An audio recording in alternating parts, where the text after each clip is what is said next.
মানুষের অধিকার চেয়ে নিতে হয় না, মানুষের অধিকার সৃষ্টি করে নিতে হয়। সেই পাওয়াতেই মানুষের মন আনন্দিত, যে পাওয়ার সঙ্গে না পাওয়া জড়িত হয়ে আছে। বইয়ের ভিতর দিয়া জানাকেই আমরা পাণ্ডিত্য বলিয়া গর্ব করি, জগৎকে আমরা মন দিয়া ছুঁই না, বই দিয়া ছুঁই। পাওয়া কাকে বলে?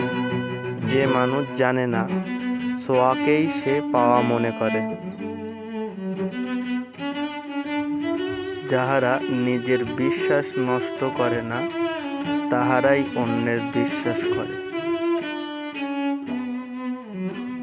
আগুনকে যে ভয় পায়, সে কখনোই আগুনকে ব্যবহার করতে পারে না।